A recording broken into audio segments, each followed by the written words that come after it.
Entonces, bien, continuemos aquí. Entonces, el conocer la profecía te protege contra las mentiras y temores. No tienes que estar preocupado con lo que la gente dice o predice. Más bien, puedes descansar en lo que Dios sí ha dicho. Puedes descansar en lo que Dios ha dicho. Miramos 2 Tesalonicenses 2, 1 y 2, que dice, pero con respecto a la venida de nuestro Señor Jesucristo y nuestra reunión con Él, os rogamos, hermanos, dice, que no os dejéis mover fácilmente de vuestro modo de pensar, ni os conturbéis, ni por espíritu, ni por palabra, ni por carta, como si fuera nuestra, en el sentido que el día del Señor está cerca. Algunos estaban enseñando aún en aquellos tiempos de que el día del Señor, el día del juicio, el día que el Señor vendrá a juzgar, ya había pasado o ellos ya estaban en él, en el día del juicio. Y estaban pues perturbados. Y estaba, ¿qué pasó? Yo pensé que el rapto iba a ocurrir antes del día del Señor. ¿Qué sucedió? Etcétera. Y están muy preocupados, y aquí Pablo les dice, no dejen que personas que hablan, que vienen y les dicen ciertas cosas que les quiten de su firmeza en lo que el Señor ha dicho, en sus promesas, etc. Entonces, el conocer la profecía te protege contra estas mentiras y temores, ¿ya? Y hay muchas, ¿verdad? Hay muchas mentiras, hay muchas cosas que atemorizan. Les voy a ser sinceros, una gran parte de mi vida no he querido tocar el libro de Apocalipsis. Estudio de Apocalipsis, que le vaya bonito, hasta luego. ¿Por qué? Porque pues me atemorizaba Apocalipsis, ¿verdad? No quería ni por si acaso mirar, porque de los que estaban apenas entrando al reino, apenas no entrando al reino, yo era de esos. Y entonces yo decía, pues, yo decía, no, mejor no vemos lo que dice, lo que me va a pasar. Prefiero que me sea de sorpresa. Y la verdad es que esa actitud, bueno, pues muy errada para empezar, pero lo que sucedía a fondo es el hecho de que yo no tenía certero, yo no entendía la seguridad de mi salvación, que es en Cristo y en su promesa y en su fidelidad, y por eso yo dudaba todo que tenía que ver con el futuro, ¿ya? Y pues cuando entendía mi seguridad en Cristo, pues vamos para adelante, quiero conocer el futuro, pues mi futuro está con Cristo. Así como mi pasado ha sido entrelazado en la cruz y en el pasado de Cristo, el futuro también la tengo con Cristo. Donde esté Cristo, estoy yo, porque yo soy parte de su novia. Y eso, hermanos, nos debe dar gran consuelo, que Cristo no va a dejar que cualquiera se meta con su novia, ¿ok? Y Él no va a dejar pasar por tribulación o la tribulación, porque tribulaciones la pasamos, pero la tribulación no tiene que ver con su novia, tiene que ver con otras cosas que otros asuntos que Dios está tratando, y eso lo vamos a aprender en este estudio si no la tenemos clara. Primera Pedro 4, 1 y 2, puesto que Cristo ha padecido por nosotros en la carne, vosotros también armaos del mismo pensamiento, pues quien ha padecido en la carne terminó con el pecado, para no vivir el tiempo que resta en la carne o según la carne, conforme a las concupiscencias de los hombres, sino conforme a la voluntad de Dios. Teniendo, hermanos, la perspectiva futura que tenemos, ¿por qué vamos a caminar según la carne? Podemos, hermanos, tener bien firme la certeza que tenemos de que un día estaremos con Cristo reinando juntamente con Él. Somos reyes y sacerdotes. Ya somos eso, aquello, hermanos. Y aunque no estamos ejerciendo todavía esa función plena como algún día lo vamos a hacer, pero eso ya somos. Y entonces pues preparémonos para lo que viene adelante, ¿verdad? Y aprendamos a caminar por la fe y aprendiendo de nuestro Señor en los propósitos que Él tiene. La profecía cumplida prueba que Dios es ciertamente Dios y digno de confianza.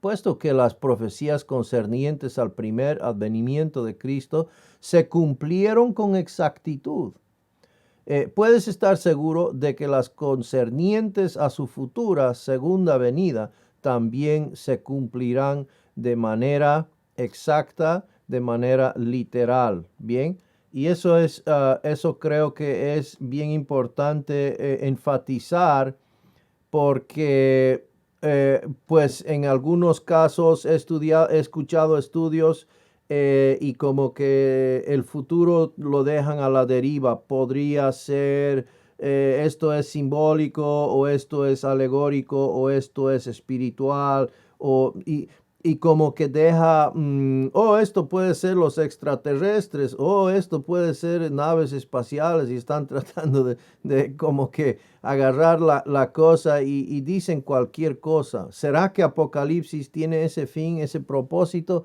¿O es que realmente Dios quiere que sepamos la verdad, el futuro, ¿verdad?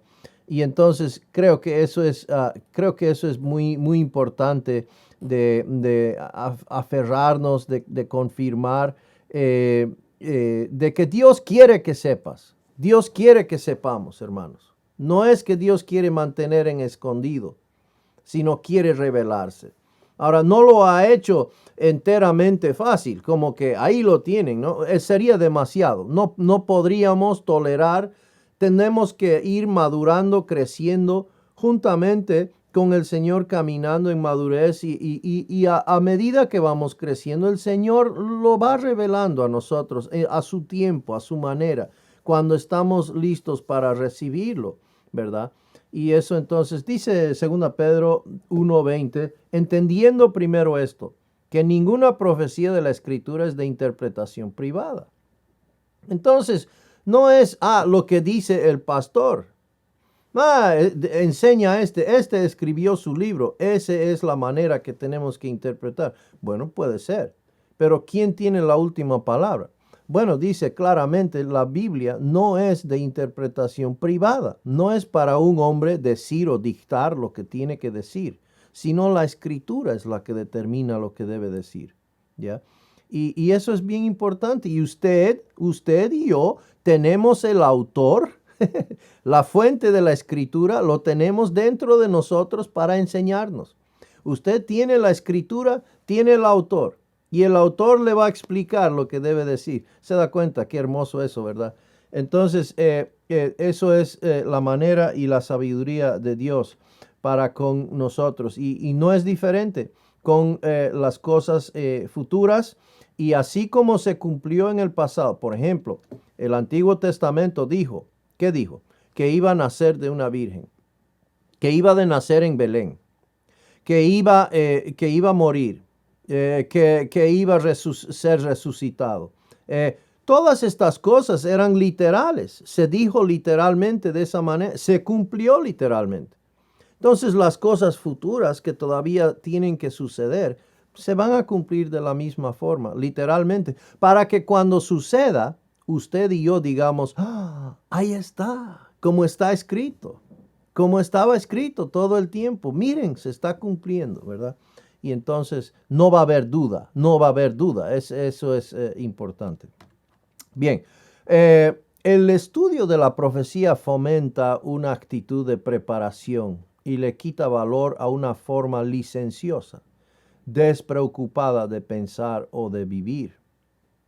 Segunda Pedro 1:8-11 nos dice, porque si estas cosas están en vosotros y abundan, no os dejarán estar ociosos, ni sin fruto en cuanto al conocimiento de nuestro Señor Jesucristo. Pero El que no tiene estas cosas tiene la vista muy corta, es decir, no está mirando para adelante. Es ciego, habiendo olvidado la purificación de sus antiguos pecados. Por lo cual, hermanos, tanto más procurad hacer firme vuestra vocación y elección, porque haciendo estas cosas no caeréis jamás. Versículo 11. Porque de esta manera os será otorgada amplia y generosa entrada en el reino eterno, futuro, el reino eterno de nuestro Señor y Salvador Jesucristo. Entonces, ¿dónde deben estar nuestros ojos para estar pues preocupados en cuanto a la forma en el cual estamos viviendo? Son los de la vista corta, ¿ok? Que están, que tienen una vida floja, vamos a decir, faltante de fruto, con una escasez de frutos en su vida. Los que tienen la vista a futuro, pues se van a ocupar de estas cosas. Y creo que entonces eso confirma también la importancia del estudio de la profecía. Dado que se ha estimado que aproximadamente una tercera parte de la Biblia es profética en naturaleza, no puedes pasar por alto el tema de la profecía. Hermanos, una tercera parte de la Biblia es profética, ¿ok? En naturaleza. Y entonces creo que es importante. Si Dios se tomó el tiempo e hizo el esfuerzo para decirnos de los acontecimientos futuros, solo es sabio para nosotros que tomemos el tiempo y hagamos el esfuerzo de entender lo que tan cuidadosa y laboriosamente Él predijo. Tenemos Romanos 13:11, dice, y esto, conociendo el tiempo, que es ya hora de levantarnos del sueño, ya, en el presente, porque ahora está más cerca de nosotros nuestra salvación futura que cuando creímos.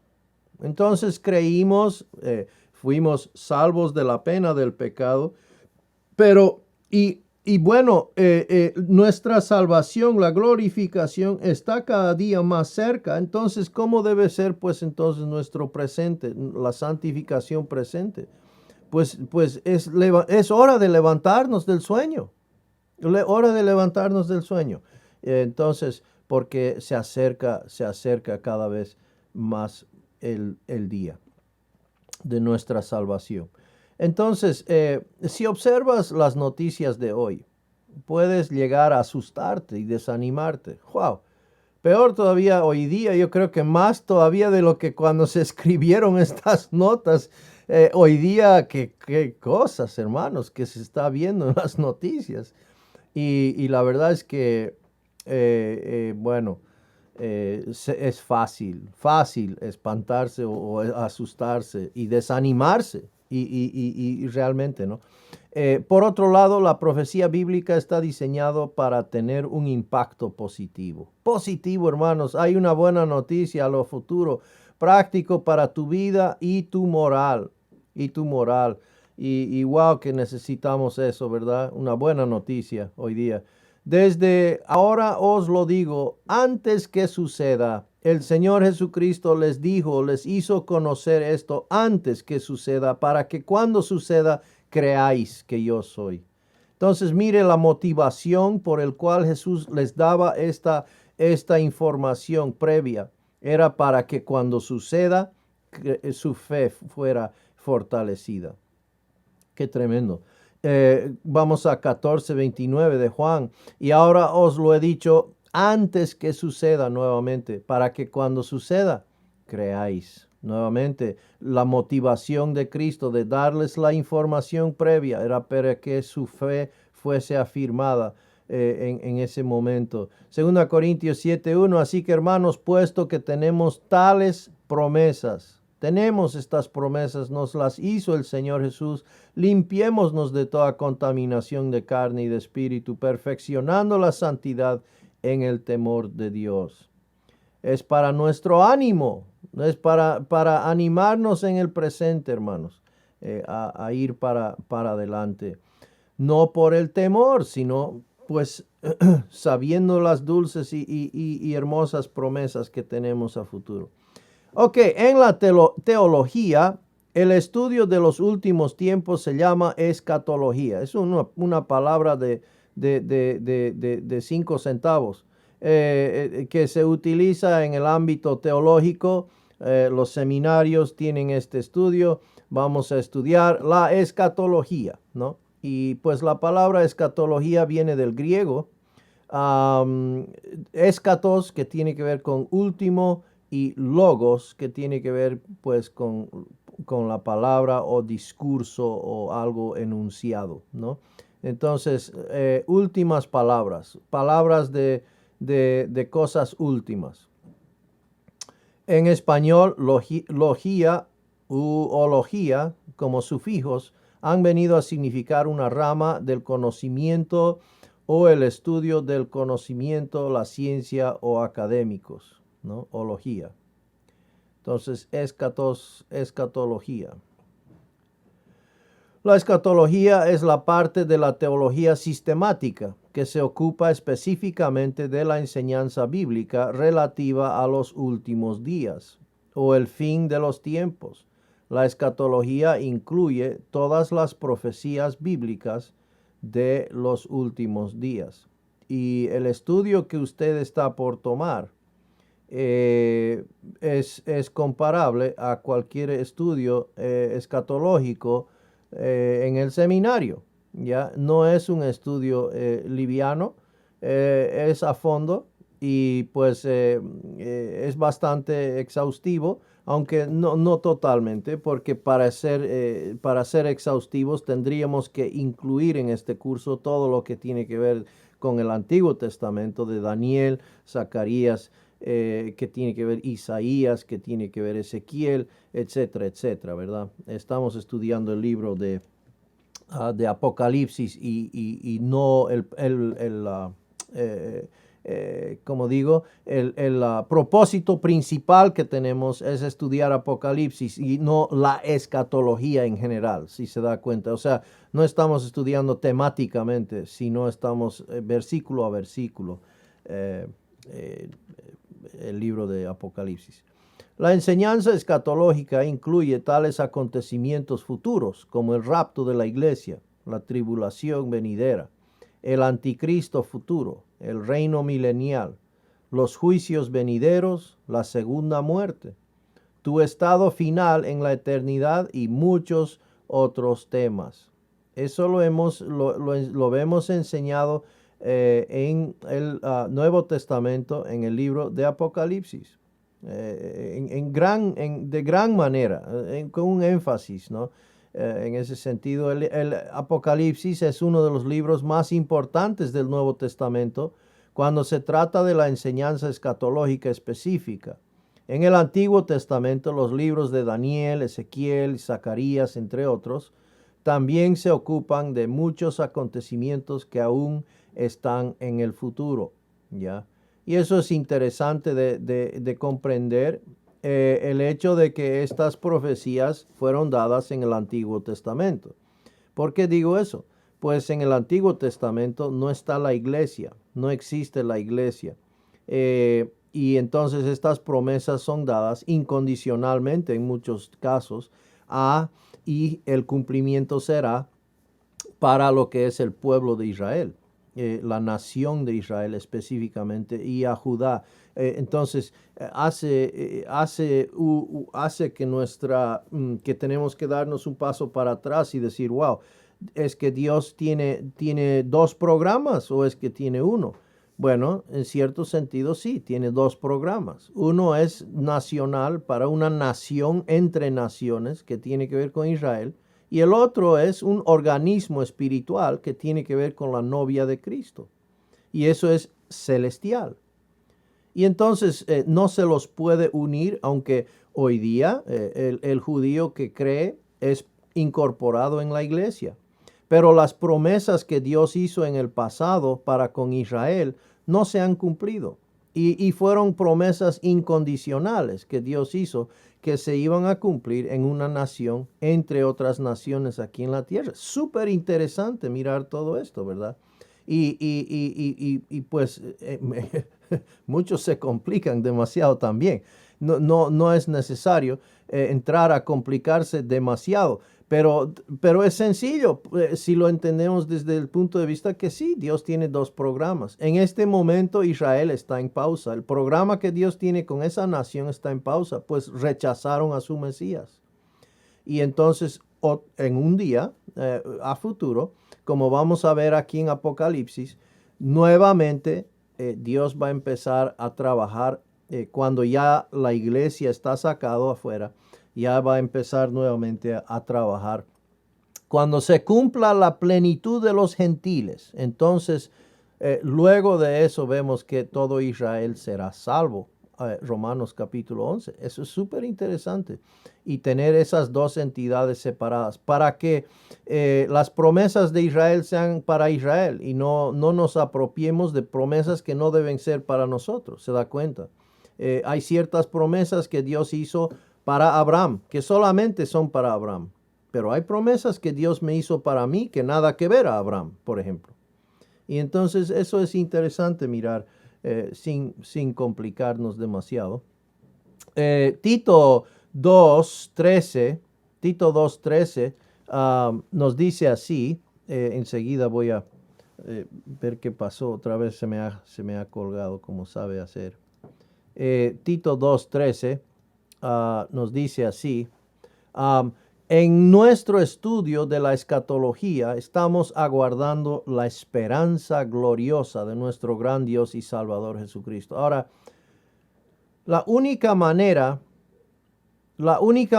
que puede ser una manifestación o la esperanza bienaventurada, que la esperanza sea bienaventurada, es que realmente es algo que anhelamos, algo positivo, futuro y seguro, y algo que nos da mucho gozo, ¿ya? Algo que nos atemoriza deja de ser bienaventurado, ¿verdad? Si el futuro es atemorizante, si el futuro es de darnos miedo, pues deja de ser una esperanza bienaventurada y entonces sería una esperanza terrorífica, ¿verdad? Algo así.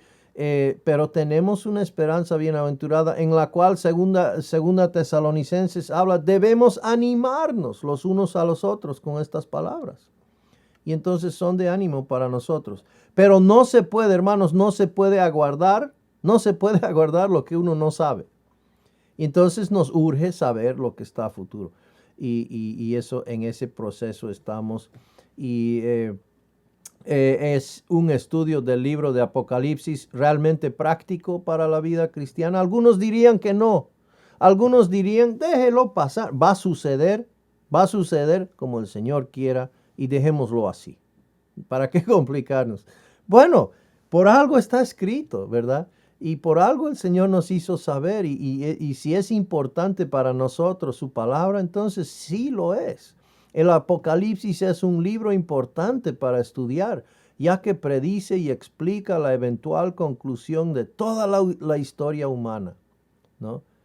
Podemos ver Apocalipsis 1:19, que es un versículo clave por si acaso para determinar el bosquejo del libro. Podemos hacer el bosquejo de este versículo. Escribe las cosas que has visto, las cosas que son y las cosas que han de ser después de estas. Entonces, las cosas que han de ser después de estas tiene que ver con la mayoría del libro. Eso es algo que todo creyente debería saber para evitar el fatalismo. Evitar el fatalismo. Eclesiastés 6:12 nos dice, porque ¿quién sabe cuál es el bien del hombre en la vida? Todos los días de la vida de su vanidad, los cuales él pasa como sombra. Porque ¿quién enseñará al hombre qué será después de él debajo del sol? Pues no sabe lo que ha de ser, y él cuando haya de ser, ¿quién se lo enseñará? Eclesiastés 8:7. Y luego 10:14 nos dice, el necio multiplica palabras, aunque no sabe nadie lo que ha de ser. ¿Y quién le hará saber lo que después de él será? Bueno, la respuesta es nuestro Señor nos ha hecho saber. y aunque ninguno de nosotros pudo saber, pero Él sí nos los ha hecho saber. Primera Juan 3:3, y todo aquel que tiene esta esperanza en Él se purifica a sí mismo, así como Él es puro. Teniendo esta esperanza, hermano, ¿cómo vamos a tener esta esperanza si no lo sabemos? Entonces es importante saber y estudiar la profecía, la escatología, para poder saber y tener esta esperanza. El libro de Apocalipsis describe los futuros planes de Dios para la iglesia, Israel, los santos del Antiguo Testamento, los no salvos y tú. El conocimiento de esos planes impactará el cómo vives hoy en día, ¿no? Apocalipsis 1:1, la revelación de Jesucristo que Dios le dio para manifestar a sus siervos. Eso es para usted y para mí, hermanos. Somos sus siervos. Las cosas que deben suceder pronto. Y la declaró enviándola por medio de su ángel a su siervo Juan. Luego vamos a capítulo 4:1 y dice, y te mostraré las cosas que sucederán después de estas. Entonces, el propósito es de mostrarnos ya las cosas futuras. Luego vamos al final del libro, capítulo 22, y dice, y me dijo, estas palabras son fieles y verdaderas. Y el Señor, el Dios de los espíritus de los profetas, ha enviado su ángel para mostrar a sus siervos las cosas que deben suceder pronto, ¿no? Y entonces, creo que por eso debemos tomar importancia. El libro de Apocalipsis es alentador, ya que nos asegura que vamos a ganar al final. Con el entendimiento que el Apocalipsis nos da, podemos saber con certeza que tenemos un futuro glorioso y lleno de esperanza. Lleno de esperanza, hermanos. Eso nos afecta el presente, ¿verdad? Porque si usted tiene esperanza, tiene la futura, una bienaventuranza en el futuro, entonces eso me da estabilidad y firmeza en el presente. Y yo necesito, no sé de usted, pero yo sí que necesito saber que mi futuro es seguro. Eso me da firmeza y seguridad. Entonces, contentamiento en el presente. Apocalipsis 21:5. Y el que estaba sentado en el trono dijo, he aquí yo hago nuevas todas las cosas. Y me dijo, escribe, porque estas palabras son fieles y verdaderas. Entonces valió la pena, son palabras fieles y verdaderas, escribe. Yo Jesús he enviado mi ángel para daros testimonio de estas cosas en las iglesias. Es para dar testimonio de estas cosas en las iglesias. Yo soy la raíz y el linaje de David, la estrella resplandeciente de la mañana. Bien. Entonces, más allá de estas razones, el Apocalipsis es el único libro de la Biblia que promete que serás bendecido si lo lees o lo escuchas leer. Apocalipsis 1:3, bienaventurado el que lee y los que oyen las palabras de esta profecía.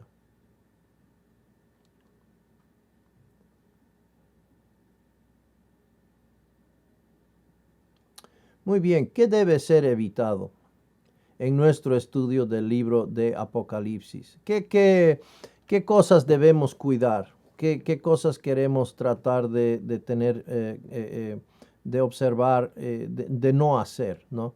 Al estudiar? Y créame que muchas tentaciones hay al estudiar el libro de Apocalipsis. Uno desea llegar a conclusiones y eso es normal, pero queremos tratar de evitarlo.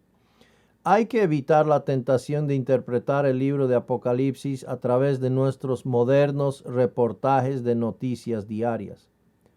Peor todavía cuando nos están informando falsamente. Pero este es un tema de gran importancia y sin embargo es la tentación de prácticamente todos los comentaristas. ¿Ya? Tiende a ser una tentación, hermanos, sí o sí. Cuando leemos comentarios antiguos sobre el libro de Apocalipsis, audaces especulaciones fueron a menudo descuidadamente presumidas, basadas en los asuntos mundiales vigentes en ese momento. Esta tendencia se sigue practicando y es algo que vamos a tratar de evitar en este estudio. No quiere decir que no estamos cerca al fin o que ciertas cosas son lo que, ¿no? No quiere decir eso, simplemente no vamos a llegar a conclusiones para tratar de especular que esto es una cosa u otra, como se ha hecho en el pasado y no se cumplió, ¿verdad? Aquí veremos un ejemplo de este error. A lo largo de la historia, las personas han especulado sobre la identidad del anticristo. Esta es una muestra de las predicciones que se hicieron basadas en el clima social y político de la época, ¿ya? Y pues fácil, eso podríamos llegar, ¿verdad? En base de lo que estamos mirando en las noticias. Algunos de los padres de la iglesia identificaron al anticristo como un funcionario del gobierno del Imperio Romano, que sería judío de la tribu de Dan.